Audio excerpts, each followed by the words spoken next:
پیارے امیر اہل سنت، ہمارے یہاں پنجاب میں یہ نظام رائج ہے کہ جب دلہن کی رخصتی ہوتی ہے تو اس کے سر پر قرآن رکھا جاتا ہے، تو اس میں بتائیے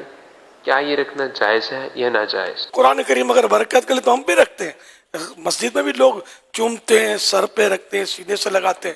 تو برکت کے لیے دلہن کے سر پہ رکھنا اچھی چیز ہے۔ قرآن کریم کوئی حرج نہیں اس میں۔ بعض لوگ کیوں کہتے ہیں کہ جو قرآن کا یہ مقصد نہیں ہے،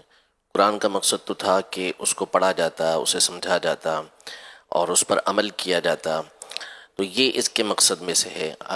تو ایک تو یہ، دوسرا یہ کہ جیسے آپ نے فرمایا کہ ایک اچھا کام ہے، بھلائی والا کام ہے، اس میں کوئی خرابی نہیں ہے، لیکن اگر اسی کو کوئی یوں پیش نظر رکھ کر کہے کہ جی اس کے ساتھ جو ہے وہ بے پردہ عورتیں بھی قریب میں موجود ہوتی ہیں، یا وہاں پر کچھ دیر پہلے گانے چلے ہوتے ہیں، تو یہ سارے کام ہو رہے ہیں، اور بس جو ہے نا وہ دلہن کو رخصت کر کے سائے کے اندر اپنے دل کو منا لیے کہ ٹھیک ہے ہم قرآن کے سائے کے اندر دلہن کو رخصت کر رہے ہیں، یا اس کے سر پہ قرآن پاک رکھ رہے ہیں، تو اس طرح کے جو گفتگو کرتے ہیں اور اس انداز میں پھر اس کام سے روکنے کی کوشش کرتے ہیں، تو اس حوالے سے کچھ رہنمائی آپ ارشاد فرما دیں۔ دیکھیں اس میں تو کوئی شک نہیں کہ قرآن کریم ہر طرح سے باعث سے برکت ہے، اس کو دیکھنا، اس کو چھونا یہ بھی برکت والا ہے، اور اس کو چومنا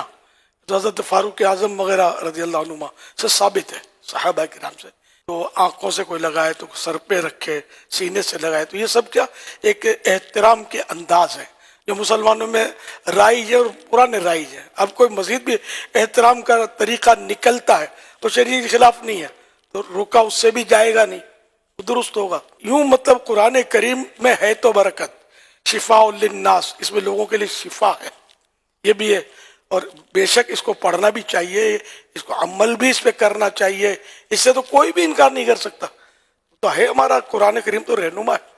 تاہم اگر کوئی چومتا ہے، اب میں سمجھو کہ کوئی پڑھنا نہیں جانتا، ان پڑھ ہے بیچارہ، کوشش کرتا نہیں پڑھ پاتا، تو اب کیا اس کو مجبور کریں گے کہ پہلے پڑھنا سیکھ، پورا بعمل ہو جائے، اب اٹھا کے سر پہ رکھ،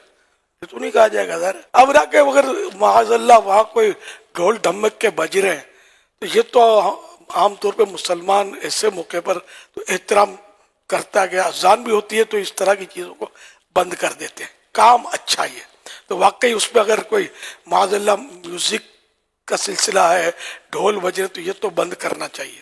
احترام کے لیے بھی، اور یہ ایسا بند کرنا چاہیے کہ ہمیشہ کے لیے بند کرنا چاہیے کہ تو ہیں گناہ کے کام، چاہے خوشی کے موقع پر آپ ڈھول بجائیں یا غم کے موقع پر، ہے تو گناہ کا کام، یہ تو نہیں ہونا چاہیے۔ اسی طرح بے پردگی یہ تو نہیں ہونی چاہیے، چاہے شادی میں ہو یا موت میت میں ہو، تو جو مطلب وہاں اس وقت گناہ ہو رہے ہوتے ہیں تو وہ تو واقعی اس کی تو مذمت کی جائے گی، لیکن آپ کوئی بے پردہ عورت ہے وہاں بالفرض، کچھ مرد بھی ہیں، تو اب قرآن کریم اگر کسی دلہن کے سر سے گزارا گیا تو اس پر کیا اس کو ناجائز کہیں گے؟ مثال کے طور پر کہ کوئی لوگ اپنے گناہ کے کام میں مشغول ہیں اور آپ نماز پڑھ رہے ہیں، تو کیا مطلب آپ گناہ گار ہو جائیں گے؟ مسجد کے پاس ڈھول بجتے ہوئے لوگ گزرتے ہیں، مسجد کی دکانیں کرائے کی ہوتی ہے، میوزک چل رہے ہوتے ہیں، تو اب کیا ایسی حالت میں مسجد میں نماز نہیں پڑھی جائے گی؟ روک دیا جائے گا کہ نہیں نماز مت پڑھو، پہلے اس کو بند کرو؟ واقعی اس کو بند ہونا چاہیے، اور مستقل بند ہونا چاہیے، نہ کہ نماز کے لیے، نہ کہ قرآن کے احترام کے لیے، بند ہونا ہی چاہیے۔ لیکن اب ہر گھر میں میوزک چل رہا ہوتا ہے، گانے بج رہے ہوتے ہیں، قرآن کریم میں تشریف فرما ہوتا ہے، تو یہ تھوڑی کہا جائے گا اب قرآن کریم یہاں مت رکھو، گھر میں قرآن شریف تو ہوتا ہے تو گانے بھی بج رہے ہوتے ہیں، غلط ہو رہا ہوتا ہے، لیکن اس کا مطلب یہ تو نہیں ہوا نا کہ اب یہ قرآن کریم کیوں رکھا ہوا ہے، بلکہ یہ قرآن کریم جو تشریف فرما ہے اس کی برکت سے انشاءاللہ کبھی نہ کبھی اس گھر سے گناہ رخصت ہو جائیں گے۔